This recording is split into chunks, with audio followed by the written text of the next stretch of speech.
Boa noite a todos. Eu quero agradecer a presença de todos nessa noite e vamos conversar um pouquinho sobre dois capítulos do Evangelho.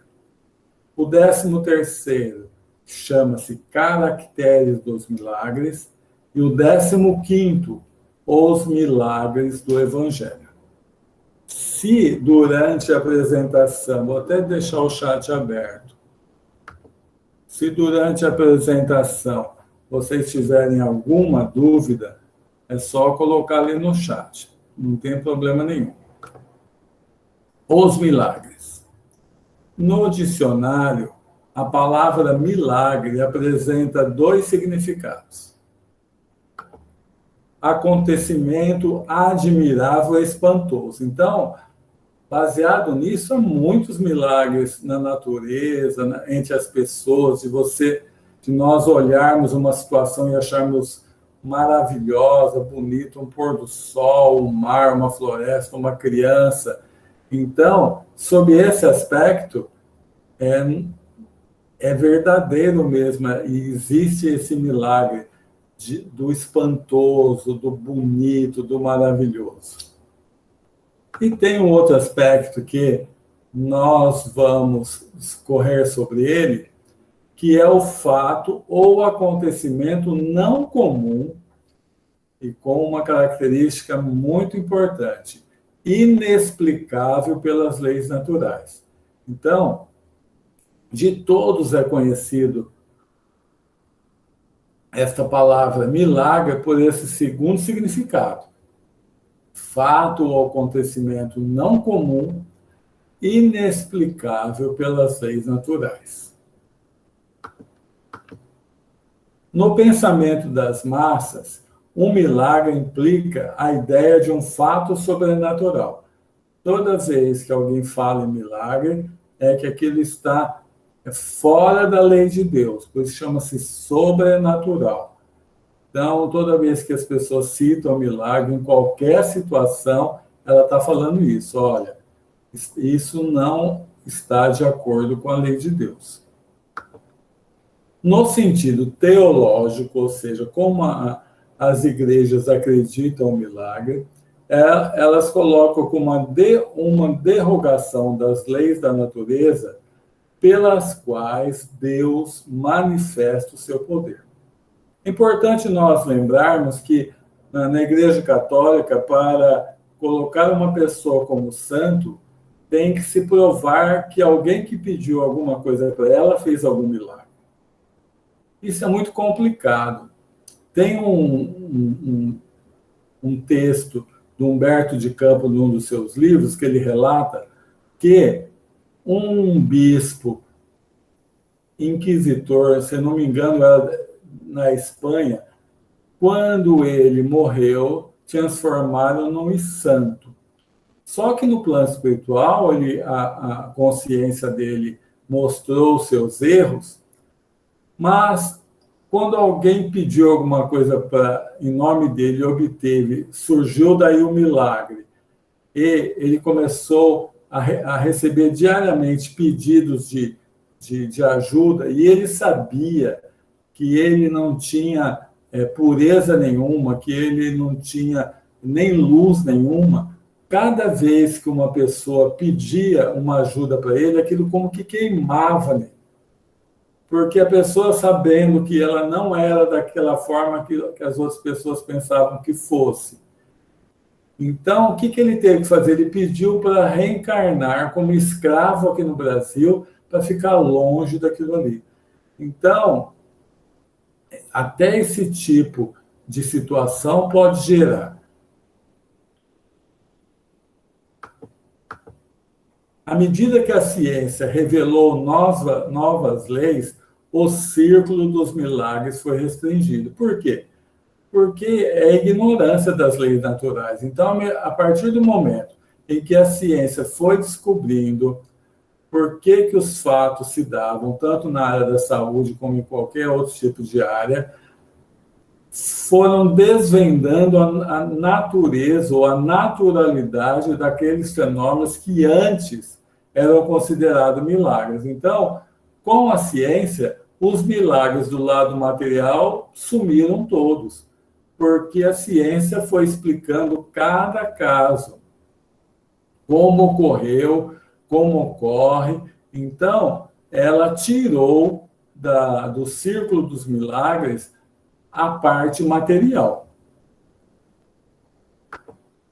O milagre expulso do domínio da materialidade pela ciência entrincheirou-se na espiritualidade, que foi seu último refúgio. Por quê? A ciência não cuida, pelo menos não cuida até hoje, da espiritualidade. Tem alguns estudos, mas muito poucos. Então, o milagre ficou do lado da espiritualidade. A parte material, já ninguém mais acredita nos milagres, mas ficou para a parte espiritual. O Espiritismo, demonstrando que o elemento espiritual é uma das forças vivas da natureza, força incessantemente agindo concorrentemente com a força material, fez os fenômenos entrarem no círculo dos efeitos naturais.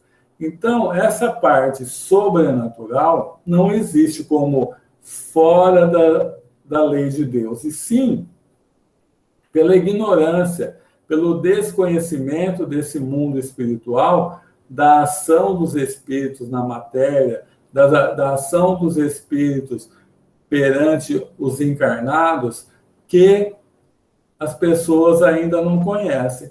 Então, se a ciência restringiu bastante os fenômenos, os milagres, o Espiritismo veio colocar a pá de cal, no sentido de que tudo tem uma explicação, nada existe fora da lei de Deus. E é isso que nós vamos continuar vendo. Se o maravilhoso foi expulso da espiritualidade, não tem mais razão de ser. Então, se o que sobrou dos milagres ficou restrito à espiritualidade, com o Espiritismo, ele deixou de ter razão de ser, porque a gente vai ver que tudo que existe está dentro das leis naturais. O Espiritismo não faz milagres. O Espiritismo vem fazer o que a ciência fez com o seu advento: revelar novas leis. Por consequência, os fenômenos que são da alçada dessas leis. Ou seja, ele mostra que muitos desses fenômenos que eram considerados sobrenaturais nada mais são do que fenômenos da área espiritual agindo aqui entre os encarnados. Então, ele demonstrou que esses fenômenos que antes eram considerados milagres pertencem à natureza, ou seja, pertencem à lei de Deus.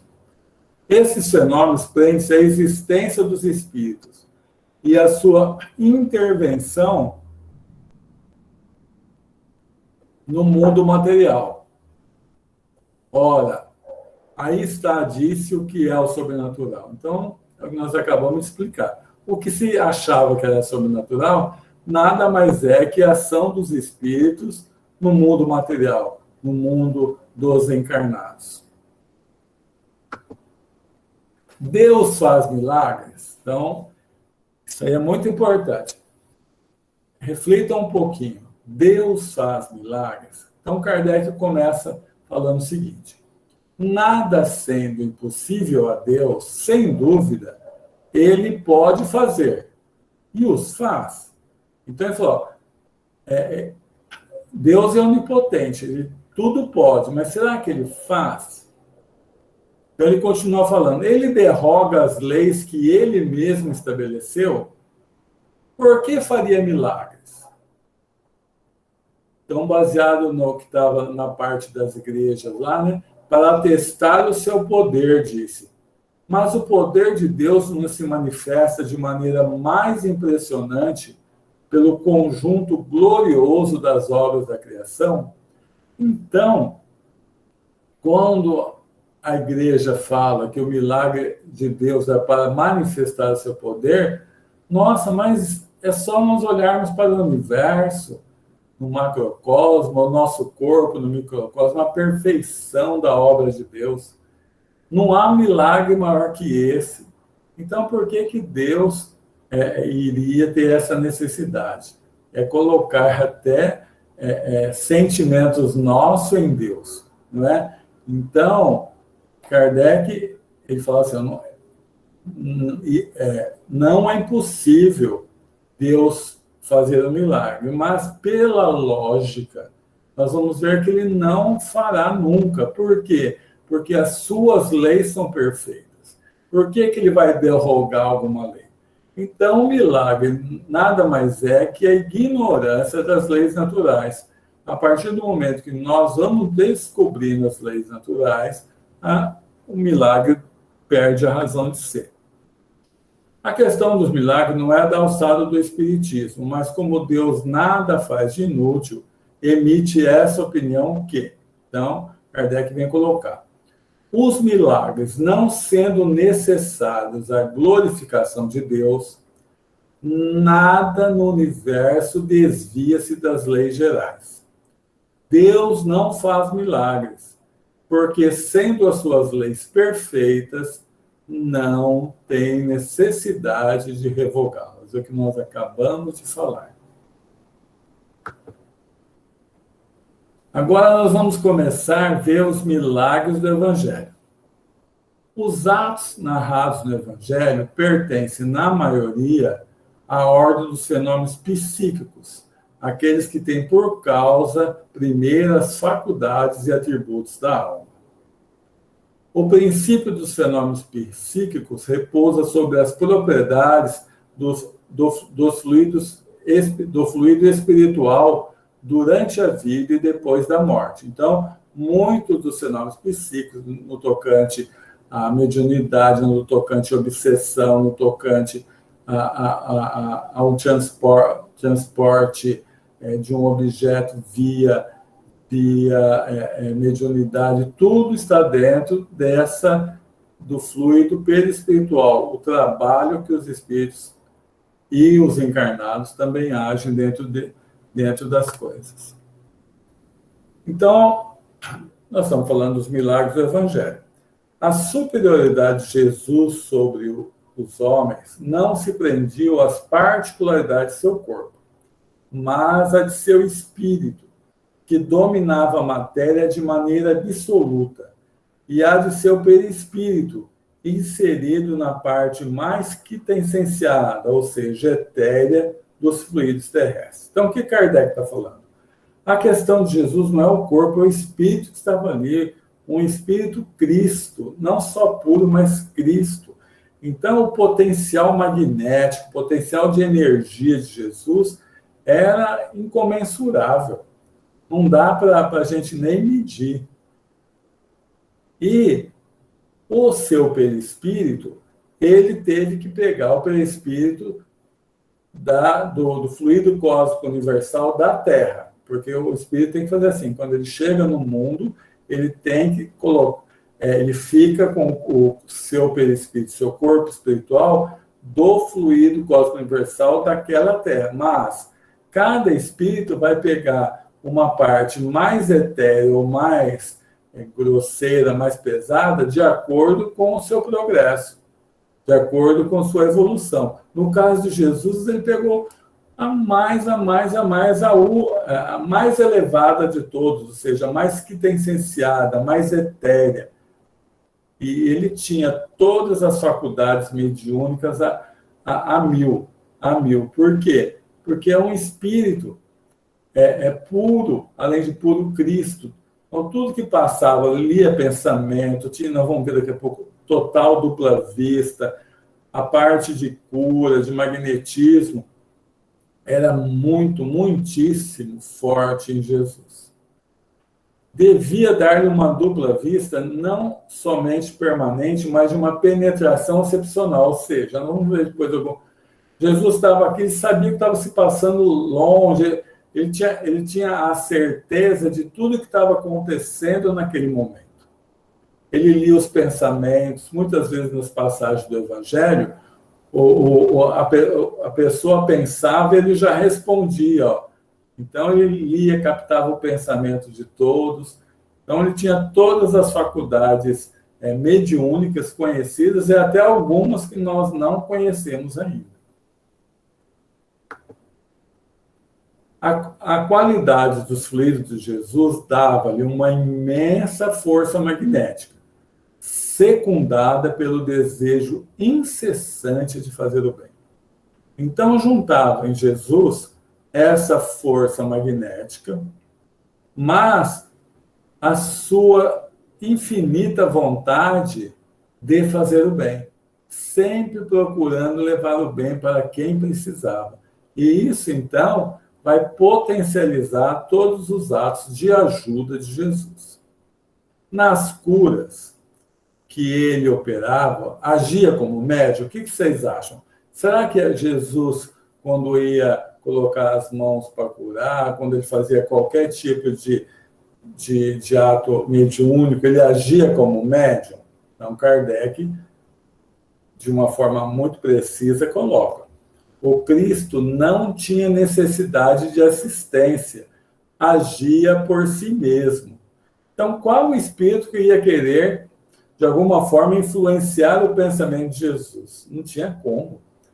Então, se recebesse um fluido estranho, ou seja, estranho no sentido de não ser dele mesmo, este poderia ser somente de Deus. Então, Kardec coloca ali, ele era um médium de Deus, o contato direto com Deus. Ele não necessitava de nenhum mentor, nenhum espírito do lado para ajudá-lo. Então, era um médium de Deus. Agora eu quero perguntar para você, nós vamos começar a falar das curas de Jesus. Coloquem no chat, por favor, o que aconteceu com todas as pessoas que Jesus curou. O que aconteceu com todas as pessoas que Jesus curou? Alguém tem uma ideia?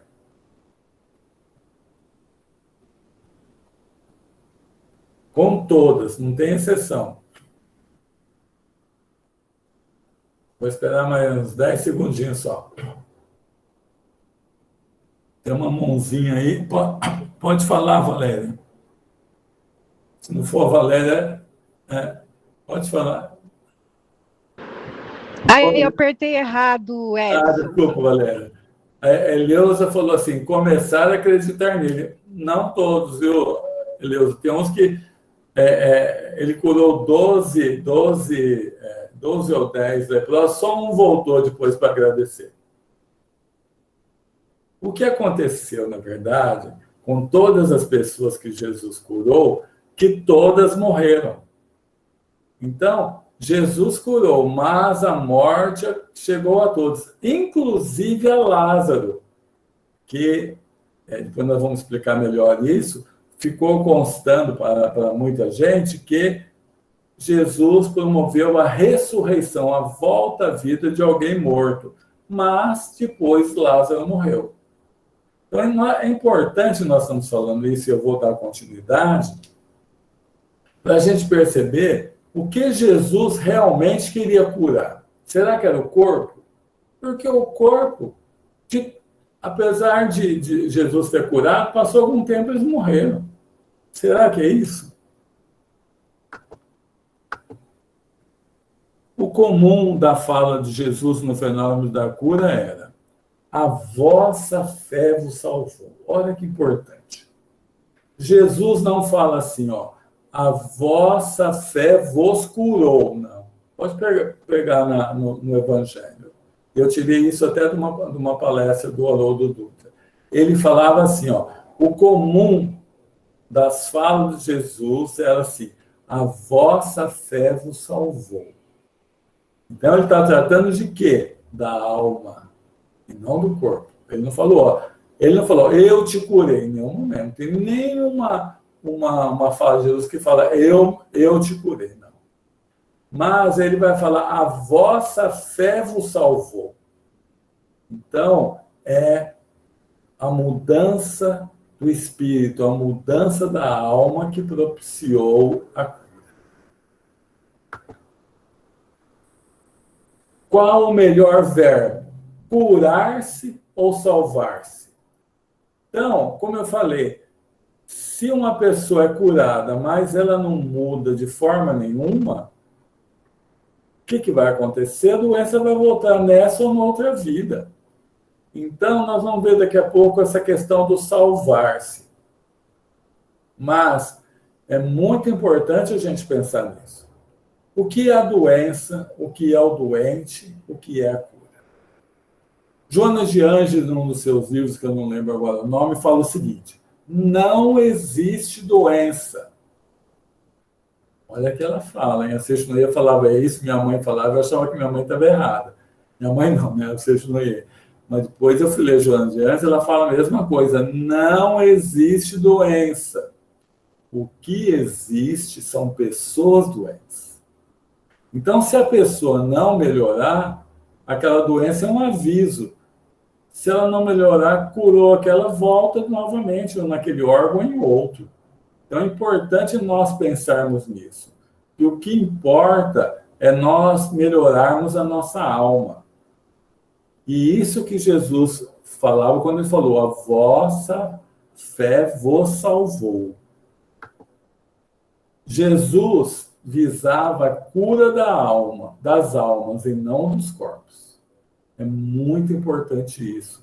Porque no Evangelho tem um pequeno número de pessoas, dos milhares e milhares que Jesus curou.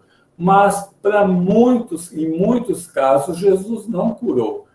Tem um livro, eu estava vendo ele até agora há pouco, que conta na primeira história do livro um fato desse, que um moço, ele tinha um pouco de problema mental, mas ele conseguia se expressar bem, seguia Jesus, e Jesus um dia passou, deu um olhar muito doce para ele, ele sentiu que naquela vida a cura para ele não ia ser uma coisa boa, mas ele continuou seguindo a Jesus.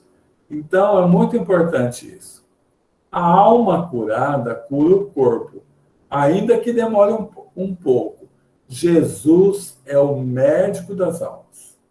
Então, Jesus estava mais preocupado ele tinha mais atenção para a alma daquele que ele estava tendo contato. O que ele podia fazer para aquela pessoa se tornar melhor. E Jesus usava tudo em todas as situações. Eu estava lendo um pouquinho, a maior parte das curas que ele fazia era no sábado. Por que no sábado? Justamente para mostrar para os fariseus, que falavam que não se podia fazer nada no sábado, que o sábado era um dia como todos os outros. Que, na verdade, essa religiosidade externa, que só faz os rituais, de nada vale. O que vale é a religiosidade interna. O que você muda? A ação do Cristo é muito mais profunda que tirar a dor. Muitas vezes, quando se tira somente a dor, tira o aviso. Olha que coisa bonita. Aquela doença estava te avisando, esse caminho não é o bom. Aí você vai e tira a dor. Então, a ação de Jesus era muito maior que tirar a dor. É que a pessoa se salvasse. Na cura do paralítico, Jesus disse: meu filho, tende confiança, os vossos pecados estão perdoados. Aquele paralítico, os escribas pensaram, este homem blasfema. Só pensar, lembra que eu falei que Jesus captava o pensamento? Jesus, tendo conhecido o que pensavam, lhes disse: o que é mais fácil dizer? Os vossos pecados estão perdoados, ou dizer, levantai-vos e andai? Ora, a fim de que saibais que o Filho do Homem tem sobre a terra o poder de perdoar os pecados, levantai-vos. Então, ele mostra claramente que a maior parte de nossas doenças, porque tem pessoas que pedem para vir com o corpo doente para dar coragem para os outros. São muito poucas, mas tem.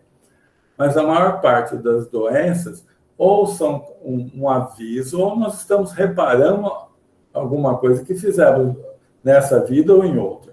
Mas, de repente, a pessoa já fez o bem suficiente e aquela doença não é mais necessária na vida dele. Porque tem uma pergunta no último capítulo do Livro dos Espíritos que fala assim: quanto tempo dura o sofrimento do culpado? O Espírito de Verdade, os benfeitores da humanidade respondem a Kardec: dura até que se melhore. Quando a pessoa se melhora, não precisa mais daquilo. E tem uma passagem de Jesus que é belíssima, que ele vai e cura um cego de nascença. E depois que ele sai, os discípulos perguntam a ele: Senhor, quem pecou para que ele nascesse assim? Ele ou seus pais? Essa pergunta mostra que os discípulos conheciam a reencarnação, porque senão não tinha lógica essa pergunta. Se ele tivesse nascido no momento, se ele tivesse sido criado no momento do nascimento, como ele podia ser responsável por alguma coisa? Mas Jesus respondeu: nenhum nem outro. Ele veio assim para a beleza da minha, não sei as palavras corretas, mas para a beleza da minha missão. Ou seja, é um espírito tão bondoso que ele aceitou vir com uma mediunidade que Jesus pudesse curar, porque Jesus não fazia milagres também. Vamos dizer que a pessoa teve extinto o seu nervo óptico, não tinha como, por mais fluido que ele colocasse ali, arrumar aquela situação. Mas ele arrumava as cegueiras onde, pela lei de Deus, naturalmente, ele podia curar. A palavra pecado vem do latim peccatum, significa enganar-se, errar o caminho. E o caminho, nós já vimos lá na lei divina, que o bem é o cumprimento das leis morais de Deus, e o caminho é o cumprimento da lei divina. Errar é descumprir a lei, por teimosia, por ignorância ou até por maldade. Então, o que significa salvar? Salvar-se, né? A gente vê que Jesus falou: sua fé te salvou. Salvar significa trazer a pessoa para o fluxo da vida, da lei divina do amor. Então, quando Jesus falou: sua fé te salvou, não é que já estava certo, só aquela pessoa foi salva por seu, não. A fé dele salvou porque ele entrou no caminho do bem, porque ele entrou dentro das leis divinas e ali não tem mais necessidade do sofrimento provocado por uma doença. Então, é importante esse ensinamento de Kardec. As curas de Jesus eram extremamente simples. Ele impunha as mãos ou falava, curava à distância. Daquele coisa romano, né, que foi pedir para curar o servo, ele falou: pode ir que ele já vai estar bem. Ele falou: não, vamos lá que eu vou curar. Ele falou: não precisa, Jesus. Quando eu mando eu preciso de uma coisa, eu mando um subordinado meu, eu tenho certeza. Se o senhor mandar os espíritos bondosos, eles vão lá e vão curar. Eu nunca vi uma fé tão grande assim em todo Israel. Muitas vezes, Jesus falava antes da cura: quereis ser curado? Ou ele falava assim: o que quereis? Isso é importante. Muitas pessoas eles conscientemente, eles falam que querem ser curados, mas inconscientemente não querem. Por quê? Estar doente traz alguns benefícios. A pessoa passa a ser... Lembra quando a gente era criança, tem nas brincadeiras, tinha o café com leite que ninguém podia pegar? A pessoa fica sem café com leite. Uma vez foi feita uma pesquisa numa universidade brasileira para saber por que mais de 30% das pessoas que iam no médico, pegavam a receita, compravam o remédio, não tomavam o remédio. Então, pesquisaram uma série de coisinhas, fizeram uma pesquisa bem feita, acho que para doutorado, deve ser, e chegaram à seguinte conclusão. Pequenas, muito. partes bem pequenininhas, um pouco mais, que a pessoa não teve empatia não se sentiu que o médico não tinha empatia para com ele. Então, ele não gostou do médico, ele não se sentiu valorizado pelo médico.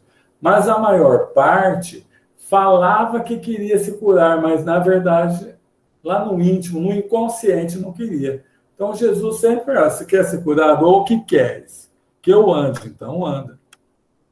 Fazia-se necessária a utilização de linguagem correspondente ao entendimento da época. Então, nós vamos falar da expulsão dos demônios. Teremos nos demônios espíritos ignorantes e perversos, aqueles que são responsáveis pelos transtornos emocionais e psíquicos, bem como fisiológicos de quantos lhe padecem a instância infelicitadora. São os casos de obsessões que Donizete explicou bastante no estudo do Livro dos Médiuns. Vamos falar agora das ressurreições. Então, teve Lázaro, teve mais uma filha de um moço que também teve que está como ressurreição no Evangelho. Então, Kardec coloca, ocorrendo o fenômeno biológico da morte, não é mais possível o retorno àquele corpo carnal, porque violentaria as próprias leis que regem a vida. Pode-se entender que os ressuscitados foram vítimas de morte aparente pela letargia ou catalepsia, que nós já estudamos isso lá no Livro dos Médiuns, na Emancipação da Alma, que era aquela condição de morte aparente, onde já não se ouvia mais, você não conseguia captar nem a respiração da pessoa, mas o espírito estava ligado nela, ela estava viva. E Jesus, como o povo só queria sinais, sinais, sinais, Jesus fez esse fenômeno. Dupla vista, como nós falamos lá atrás. A dupla vista de Jesus, além de ser constante, ela ia para lugares muito distantes. Nós vemos algumas passagens. A entrada de Jerusalém, quando ele falou, vai em tal lugar, vai ter uma jumenta com o seu filhotinho jumentinho amarrado, vai lá, pede para o homem, estava lá fora da cidade, já captou a jumentinha lá. Da pesca miraculosa, onde ele falou, joga a rede lá que vocês vão pegar o que vocês quiserem, já tinha percebido. A vocação de Pedro, André, Tiago, João e Mateus. É muito interessante essas passagens, porque Jesus chegava e falava, vim te buscar. Eles não conheciam Jesus, mas só de Jesus chamar, a pessoa largava o que estava fazendo e ia. Isso prova o seguinte, além dessa dupla vida de Jesus, que todos estavam já, a missão deles dentro da obra de Jesus, porque a hora que viu Jesus é como que fosse um relembrar daquela missão. Eles largavam o que estavam fazendo e iam seguindo Jesus. Os milagres de Jesus. Temos que buscar muito mais nos milagres de Jesus o ensinamento que nos trazem do que como foi feito. Ou seja, nós temos que procurar nos milagres de Jesus ver o que Jesus quis mostrar com aquele ato, mais até do que o próprio ato. Tempestade acalmada. O ensinamento é termos fé nos momentos difíceis, que Deus só vai deixar acontecer o que for melhor para o nosso espírito. Sabemos que os espíritos comandam os fenômenos da natureza, e este poderia ser o resultado de um trabalho deles para ajudar na missão do mestre. Nós já vimos isso aqui, que os fenômenos da natureza é um espírito elevado que comanda mentalmente e bastante espíritos elementares, lá no início da trajetória como espírito, que fazem o trabalho mais braçal. Então, todos os fenômenos da natureza são coordenados por equipes espirituais. Então, por isso que Jesus, conseguiu essa tempestade que fosse acalmada, mas tem o motivo é de nós termos fé que Deus não desampara. Bodas de Caná. Essa boda de Caná foi importante porque marcou o início da missão de Jesus, quando Jesus, a pedido de sua mãe, transforma a água em vinho. mostrando que, diferente do que muitos pensam, o evangelho foi de alegria, não de tristeza. Ele já começou numa festa de casamento. Então, todo o evangelho é motivo de alegria. Se completou quando Jesus volta, 3 dias após a crucificação, na presença dos discípulos. O ensinamento falado a Pedro, que questionou se aquilo não... Porque tem um livro espírito que fala assim, que depois que Jesus fez isso, transformou água em vinho, Pedro chegou para Jesus e falou o seguinte: Senhor, o senhor não está favorecendo a beberagem das pessoas, transformando água em vinho? Jesus respondeu para Pedro que ele ainda não tinha aprendido a alegria de atender um amigo. Então, Jesus mostrou que a amizade com o amigo superava tudo. Kardec acha que isso não ocorreu, mas de acordo com o conhecimento de química que tinha, eu tenho uma visão diferente. Hoje, você pega um suco de graviola, assim, vem naquele pozinho, você vai tomar gosto de graviola, mas tem graviola? Não. É a química da graviola. E nós vimos lá, quando nós estávamos analisando a matéria, semanas atrás, dentro da Gênesis, que toda essa propriedade de gosto, de cor, então, são próprias da matéria. Jesus, com todo o seu potencial energético, sabia muito bem disso e fez tranquilamente uma mudança dessa. Tranquilamente não. Tranquilamente dentro do potencial dele, não do nosso. Multiplicação dos pães. A partir de 5 pães e 2 peixinhos, tinham 5.000 pessoas. Acho que foi 2 vezes que Jesus fez isso ou mais. E, de repente, os discípulos falaram assim: Senhor, dispensa essa multidão, eles estão morrendo de fome, estão aqui desde de manhã. Ele pediu: vê o que vocês têm. Trouxeram 2 peixes, né? E 5 pãezinhos. E ele duplicou aquilo ali para que todo mundo fosse saciado e já sobrou pão para guardar. Qual foi o objetivo? O objetivo foi mostrar que Deus tudo pode, mas pede a nós uma pequena colaboração que seja. Porque se Jesus conseguiu duplicar aqueles pães, ele não conseguiria, por essa mesma técnica que nós nem conhecemos, nem sabemos o certo como foi feito, fazer por sozinho essa situação? Poderia. Mas ele pediu: o que vocês têm para que eu aumente? O que vocês têm para que eu frutifique? O que vocês têm de bem para que eu potencialize? Olha o objetivo. A tentação de Jesus. Jesus, transportado pelo diabo sobre o ápice do templo. Depois, sobre uma montanha, é tentado por ele. É uma dessas parábolas que lhe eram familiares e que a credulidade pública transformou em fatos materiais. O objetivo é fazer os homens compreenderem que a humanidade está sujeita a falir e deve estar sempre atenta contra as más inspirações. Então, se eu falei lá atrás que Jesus não era médico, nenhum espírito conseguiria influenciar a mente de Jesus, era médium de Deus, não existe diabo, todo mundo sabe, mas um espírito bastante revoltoso iria, não conseguia nem chegar perto de Jesus. As vibrações o impediam. Então, isso foi uma parábola contada para Jesus para ressaltar a humanidade ficar atenta contra as más inspirações. Acabou. Eu acho que tem muito assunto para perguntar, para não concordar, aproveitando que o Donizete está aí. Então, fica aberta a perguntas.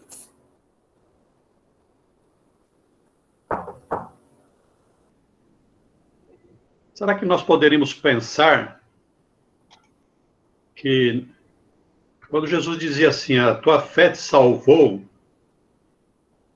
é que naquele momento a pessoa havia completado o ciclo de dor dela? Sim, eu penso assim também, porque que eu falei, com exceção daquelas pessoas que vêm para mostrar coragem aos outros, a dor só tem ou ela está ajudando na reparação, por isso aquele momento cessou, ou é um aviso para que a pessoa saia daquele caminho, vá para o caminho correto. E eu pulei um slide, ou então acabou não gravando, que Jesus sempre perguntava também se a pessoa tinha fé no que ele curava. Você acredita? Por que ele perguntava isso? Porque ao uma pessoa falar, não, eu tenho fé na sua cura, ela mesma abria os escaninhos do corpo espiritual e do corpo carnal para que a energia de Jesus passasse. E isso é importante de nós colocarmos por causa do passe. Quando nós vamos tomar um passe no centro, é importante nós nos ligarmos e termos fé que ali tem um emissário de Jesus e mais os fluidos do médium sendo endereçado para a nossa melhoria. Porque se eu não tiver essa fé, essa certeza, eu mesmo bloqueio a ação benéfica. Então, a fé, nesse caso, é muito importante. E, como o Donizete falou, a doença, ela tem esses objetivos. Então, se a pessoa, igual aquele caso que eu falei da pessoa que era cego de nascença, que, quando Jesus perguntou quem pecou para que ele viesse assim, quantos desses já estavam dentro da missão de Jesus para passar por uma situação, às vezes nem precisavam dela, mas para que, como o povo sempre queria sinais, para que Jesus pudesse tirar a doença sem que isso fosse abalar de alguma forma a vida daquela pessoa. Porque tem alguns casos, nós já falamos bastante aqui, nos primeiros livros do Chico, que uma mãe que pedia muito a Deus que curasse seu filho que estava acamado. E os espíritos falaram, não pode, o espírito protetor dela pedindo, não pode, até que um dia, ela faz muito bem, o espírito protetor falou, ela vai desanimar. Eles curaram. Ele ficou bem, no começo era só felicidade, mas com o tempo ele começou a relaxar nos seus comportamentos, relaxar. Um dia ele voltou muito tarde, já embriagado, ela foi admoestá-la, ele deu um safanão nela, jogou longe. Do mesmo jeito que ela jogou longe, ela entrou no quarto, ajoelhou e falou, Senhor, não sabia o que eu estava pedindo.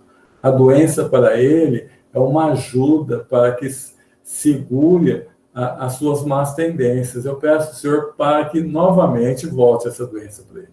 Então, o Donizete falou bem, que Jesus tirava a doença daqueles que a doença já não teria mais sentido para a vida dele. Deixa eu ver se eu vou saber me colocar aí. Quando há uma doença, assim, vamos dizer assim, que médicos, familiares, totalmente desacreditados em relação àquela cura, de repente, aquela pessoa, vamos supor, ela está em coma, alguma coisa nesse sentido. De repente, ela sai de coma, assim, uma coisa inesperada. Isso equivale ao quê? À fé, ao próprio um milagre, vamos dizer assim, ou é realmente merecimento daquela pessoa? Então, boa pergunta. Milagre nós já vimos que não é, mas nós sabemos que a equipe espiritual pode ajudar na recuperação daquela pessoa. Se aquilo for se ela tiver que desencarnar, for a época certa, ela vai desencarnar, a menos que seja dada uma prorrogação. Mas a equipe espiritual, a pessoa pediu, aquilo lá vai ser uma coisa boa para ela, sarar, para continuar a vida. Então, não chegou a hora dela, ela não fez nada para antecipar aquela hora, ela não teve um suicídio indireto. Então, o que vai acontecer? A equipe espiritual tem poder magnético para alterar, tanto no perispírito quanto no corpo. Tem uma passagem no livro Obreiros da Vida Eterna, que tinha uma senhora evangélica, que ela, da igreja presbiteriana, era muito boa. Estava certinho para ela desencarnar. Os espíritos até estavam planejando já o desencarne, mas um neto dela, que ia ter uma missão muito importante dentro da igreja presbiteriana, pediu para Deus para que não levasse a avózinha dele naquele momento, porque senão ele tinha perdido o pai há pouco tempo, a mãe iria desencarnar ou perder o filho, não é uma das duas coisas. Então, a equipe espiritual pondera e vê que o menino estava certo, menino de 8 anos, hein? Então, aquela mesma equipe que tinha como missão providenciar o desencarne dela, trabalhou nos vasos ali, reforçando os vasos do coração, de tudo, para que ela vivesse mais tempo. Então, não há milagres, e sim o trabalho do plano espiritual, trabalhando tanto pelo espírito quanto o corpo. Não sei se eu expliquei, Rodrigo. Não, perfeito, Edson. Muito obrigado, viu? Obrigado a você. Edson, é a Judite. Posso perguntar? Edson, aqui na hora que fala que o Espiritismo não faz milagres, quando ele chega aqui e fala sobre os médiuns que estão trabalhando, ele fala sobre a ação de um agente fluídico, aqui na página 173. Nesse caso, é a ação dos espíritos atuando, nesse caso, para fazer a cura? Seria a espiritualidade? Isso. Ou eu entendi errado? Não, você entendeu certo. Mas esse atendimento, trabalhando do lado fluídico, principalmente junto ao perispírito, ele não tem nada de sobrenatural. É uma lei natural que eles atuam, né? Então, lembra que lá no começo a gente falou assim, Kardec falou, a ciência extinguiu quase todos os milagres materiais. E o milagre foi para o último refúgio que ele tinha, que era o lado da espiritualidade. Mas o Espiritismo, mostrando a ação do plano espiritual entre os encarnados e os desencarnados, tirou esse último refúgio do milagre, porque tudo está dentro da lei natural. Então, um espírito e isso acontece demais. Se a pessoa não tiver que desencarnar, eles vão lá e vão fazer de tudo, intuem um médico, e também trabalham magneticamente junto ao corpo e ao perispírito para que a pessoa sobreviva. Tudo bem, obrigado. Obrigado a você. O Edson. Pois não. Tendo tudo isso que a gente está aprendendo, né, da cura que são das leis naturais e não milagres, eu fico pensando, se nós temos uma pessoa na família, né, que está muito doente, ou amigos, enfim, ou pessoas que você não conhece, você faz aquela corrente de oração e fica pedindo a cura, né? Então, até que ponto é difícil, na verdade, né? Porque tem que pedir o quê, então? Que seja feito que é melhor, o que for melhor para aquele irmão. Porque se ele já terminou a jornada aqui, né? Olha, você entendeu a minha dúvida? Entendi. Eu passo por isso toda quarta-feira. Quarta-feira à noite, nós temos uma reunião de vibração na comunidade Barçanus. Então, essa reunião tem uma parte de vibração para a casa e, na segunda parte, de pessoas que pediram, ou recém-desencarnados, ou pessoas que estão com problemas de saúde. Então, muitas vezes, nós estamos pedindo a Deus, aos espíritos, que ajudem no tratamento dela que está internada. A gente não sabe se ela vai desencarnar ou não. E, de repente, vem a notícia, olha, ela desencarnou. Nós não tiramos ela da vibração, nós pegamos, transportamos ela para a vibração para desencarnar, que ela seja bem recebida no plano espiritual, que ela esteja bem. Então, eu penso assim, quando a gente faz o Pai Nosso e fala assim, seja feita a vossa vontade, na verdade, se a gente fosse sincero mesmo, a gente falava assim, seja feita a vossa vontade, desde que não contraria a minha, não é? Então, se a gente está pedindo para Deus, seja feita a vossa vontade, no caso de um ente querido que está doente, você não quer que ele desencarne, mas para ele, porque o desencarne não é o mal, a morte não é o mal, Mas é até um pouco natural a gente pedir pela vida, mas não se revoltar e aceitar que ele passou. É aquela coisinha que nós já falamos aqui umas 20 vezes, que o Divaldo, um dia, uma pessoa falou, pergunta para os espíritos lá se meu pai vai estar bem, que ele está internado, daqui a uns dias ele vai ficar bom. Aí o Divaldo perguntou, vai estar muito bem, vai ficar muito bem. Aí contou para o cara ficou feliz. Passou alguns dias, o homem morre. Aí ele foi falar para o Divaldo. Aí o Divaldo foi falar lá com o plano espiritual, poxa, que situação vocês me colocaram? Ele falou, não falamos que ele ia ficar bem, está bem, vai estar do lado de lá. Então, eu não vejo problema. Tem aquilo que nós já vimos ainda no Livro dos Espíritos, na parte do desencarne, que algumas vezes nós seguramos a pessoa que está precisando desencarnar. Por isso que tem aquela situação da melhora da morte. Os espíritos fazem a melhora da morte, os familiares se afastam e aí eles providenciam o desencarne. Então, a gente tem que tomar esse cuidado para aceitar melhor a vontade de Deus. Mas pedir para ele que ele tenha com uso. Qual seria, então, a maneira correta, digamos assim, numa situação dessa, de nós, familiar, estarmos orando? A forma correta, qual seria?